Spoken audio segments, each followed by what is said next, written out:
श्री कृष्ण कहते हैं, हे मनुष्य, आज तुम बहुत चिंतित हो। दुनिया के कई देशों में युद्ध और तनाव बढ़ रहे हैं। कहीं तेल की कीमत बढ़ रही है, कहीं गैस सिलेंडर की कमी की खबरें आ रही हैं। इन सब का असर तुम्हारे घर तक पहुंच रहा है।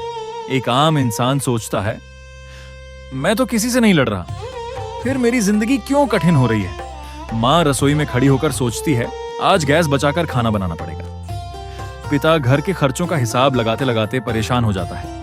बच्चे समझ नहीं पाते कि घर में चिंता का माहौल क्यों है।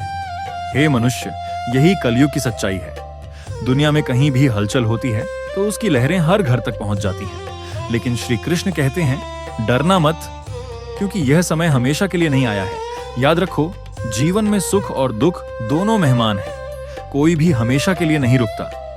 जिस प्रकार घना अंधेरा रात भर रहता है लेकिन सूरज उगते ही वह खत्म हो जाता है, ठीक उसी प्रकार कठिन समय भी एक दिन समाप्त हो जाता है।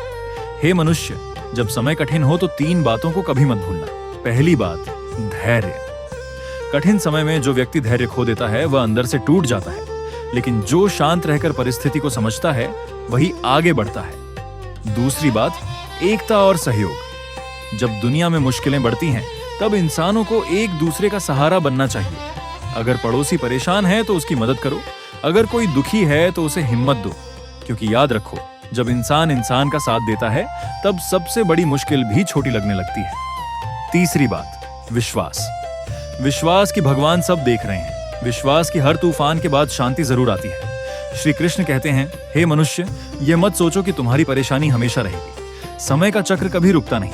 आज जो मुश्किल है वही कल एक कहानी बन जाएगी। आज जो चिंता है वही कल एक अनुभव बन जाएगा। याद रखो, कठिन समय हमें कमजोर बनाने नहीं आता, बल्कि हमें मजबूत बनाने आता है। और जब मनुष्य इस कठिन समय से सीख लेता है तब उसका भविष्य और भी उज्जवल हो जाता है। इसलिए घबराओ मत, डरो मत, बस धैर्य रखो, मेहनत करते रहो और अपने मन में उम्मीद की लौ जलाए रखो। क्योंकि श्री कृष्ण कहते हैं, जो मनुष्य अंधेरे समय में भी उम्मीद का दीपक जलाए रखता है उसके जीवन में प्रकाश अवश्य आता है। और याद रखो, आज का यह कठिन समय भी एक दिन बीत जाएगा और फिर से खुशियों का नया सवेरा आएगा। अगर यह कृष्ण वाणी आपके दिल को छू गई हो तो अपने प्यार भरे हाथों से चैनल को सब्सक्राइब जरूर करें, ताकि ऐसी ही जीवन बदलने वाली कृष्ण वाणी आपको रोज सुनने को मिलती रहे।